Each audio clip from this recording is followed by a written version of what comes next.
Ассаламу алейкум, мекендештер. Сак бол KG каналының катталуучулары. Амансыздарбы? Бүгүнкү видео ролигибиз Москва жергесинде жаңыдан такси тармагында иштейм деген айдоочуларыбызга жана азыркы учурда жаңыдан иштеп аткан биздин мекендештерибизге керектүү маалыматтар менен бөлүшөбүз. Жана кандай документтерибизди тактап алыш керектиги боюнча дагы толук маалымат беребиз. Такси тармагында иштеп аткан айдоочулар көбүнчө автобусный полосада жүрөт. Таксилерге жүргөнгө болот, бирок автобусный полосада жүрүп дагы көбүнчө штраф алабыз. Кайсыл учурда штраф келет, кантип штраф албай жүрсөк болот. Бүгүн ошолор боюнча сиздерге толук видеоролик менен көрсөткөнгө аракет кылабыз. Эгерде сиз такси тармагында иштесеңиз, полиция сизди токтото турган болсо, сизден машинанын документи СТС, страховой полис, диагностический карта, лицензия жана путевой листти сурайт. Автобусный полосада жүрүштүн дагы өзүнчө эрежелери бар.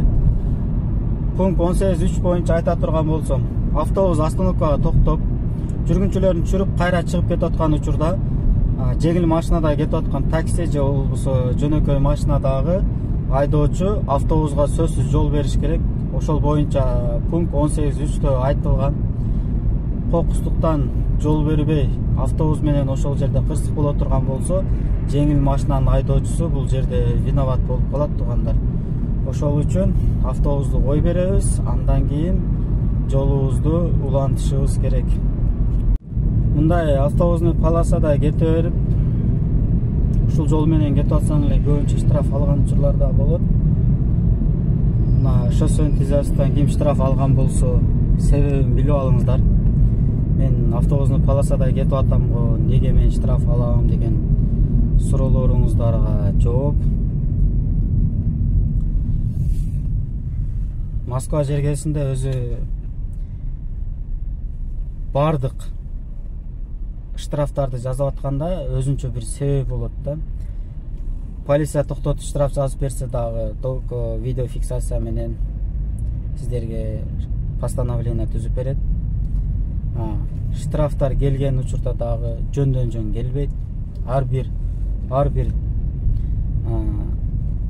знактын ошол жерде нарушать эткениңиздин себебини көрсөтүп туруп, андан кийин сиздерге штраф жазып берет. Бул жерде карап көрсөңүздөр, автобусный полосада кетип атасыңыздар. Бул жерде мына оң тарапты карасаңыздар, автобусный полоса бүттү деген знак турат. Көп ушуну байкабайт. Алдыдагы знакты 5-15 бир знакты карасаңыздар, автобусный полоса бүттү. Бул знак уже сиздерге действовать этет. Если эгерде түз кете турган болсоңуздар, бул жерде экинчи полосага өтүшүңүздөр керек. Туурадагы турган знак менен только оң тарапка гана кеткенге болот. Бул жерде автобусный полоса если бүттү деген знак жок болсо, ошол учурда гана туура кетсеңиздер болот. Эч кандай сиздерге штраф келбейт. Эгерде бүттү деген знак бар боло турган болсо, уже сиз общественный транспорт жол бүттү. Бул жерден уже знакка карап жүрүшүбүз керек туугандар. Көп ушул нерсеге маани бербей бул жерден түз эле кетип алышат. Өтө көп биздин жердештерди көрдүм. Алдыдагы кеткен таксини дагы көрдүңүздөр, сары такси. Түз эле өтүп кетти. Бул уже ушул жерден штраф алат. Өткөндөн кийин кайрадан кошулуп алсаңыздар болот автобусный полосага.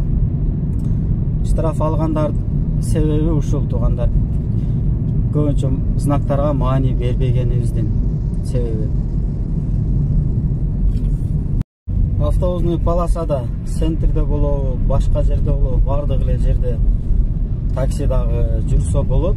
Эгерде ушул эле автобусный полосада кирпич жок болсо, 3-1 кирпич знакты дагы кошумча коюп коет. Ошол знак жок болсо, ушул полоса менен коркпой эле кеңири жүрсөк болот. Полоса оңго бурулуш керек.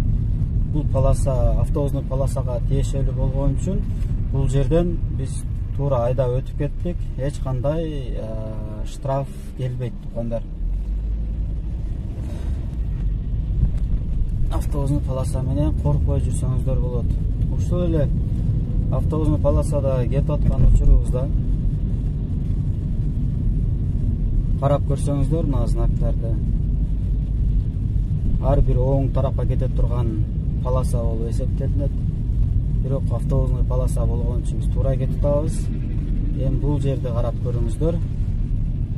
Бул жерден уже кирпич пайда болот экен. Кирпич пайда болсо, бул жерден секин общий потокко кошулушубуз керек. Анткени кирпич менен жүрсөк, бул жерде штраф алабыз. Автобустун полосада жүргөндөр, мен мурунку видеолордо айтканмын, автобустун полоса менен жүрсөңүздөр 3000 штраф аласыздар деп. Эгерде сиз такси тармагында иштей турган болсоңуз, бул жерде сизде лицензия бар. Лицензияңыз бар боло турган болсо, автобустун полосада жүрсөңүз болот. Бирок ал жерге кирпичти коюп койгон. Сиз кирпичтен киргениңиз үчүн гана штраф аласыз. Бул жерде статья 12-16 час 1 менен кирпичке киргениңиз үчүн 500 рубль штраф аласыз. Эч кандай автобустун полосага жүргөнүңүз үчүн статья 12-17 час 1.2 менен 3000 рубль эч кандай штраф болбойт. Эгерде сиз такси тармагында иштесеңиз, туугандар. Автобустун полосада кел айтканда ушундай жерлер дагы учурайт. Ушул жерден биз оңго кетишибиз керек, поворотко жетип. Көрдүңүздөр, автобустун полоса, знакты карасаңыздар, автобустун полоса бул түз кетиш керек деп турат. Ошол учурда силер оңго бура турган болсоңуздар, бул жерде знак менен экинчи полосага өтөсүздөр. Ушул экинчи полоса менен гана оңго бурса болот. Эгерде түз кете турган болсоңуздар, бул сол тараптагы эки полоса менен да кетсеңиздер болот. Такси тармагында иштесеңиздер, автобустун полосаны карасаңыздар, знак автобус түз кетет деп турат. Оң тарап менен автобустун полоса менен дагы түз кеткенге болот. Бул жерде экинчи полоса менен оңго бурулганга өзүбүздүн полосабызга түшүп алышыбыз керек. Эгерде оңго бура турган болсоңуздар, көп айдоочуларды байкадым, оңго буруш үчүн автобустун полосада менен келип, оңго поворотун жандырып туруп алышат. Ошентип бирөөлөргө помех жаратпашыбыз керек, туугандар. Ар бир полосада бурганда өзүңүздүн полоса менен бурганга аракет кылыңыздар. Мына стрелка жанды бизге, бирок түзгө дагы жанды.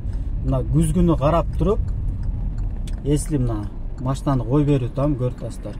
Такси өттү, андан кийин оңго бурулсаңыздар, сиздер мыйзамды бузбаган болосуздар. Автобустун полоса менен кел айткан автобусту, таксини кой берип туруп гана оңго бурушуңуздар керек. Эгерде ошол учурда кырсык боло турган болсо, бул жерде сиз виноват болуп каласыз. Ошондой, туугандар. Бүгүнкү видео ушундай кыска форматта болду. Эгерде видео жаккан болсо, бул видеону башка Москва жергесинде иштеп аткан айдоочулар менен бөлүшөбүз. Биздин Сакбол KG каналына катталбаган болсоңуздар, катталыңыздар. Ар бир катталуучу көбөйгөн сайын бул бизди көбүрөөк видео чыгарганга түрткү болот. Сиздерден поддержка катары кабыл алабыз. Биздин Сакбол каналына катталыңыздар. Сак болуңуздар.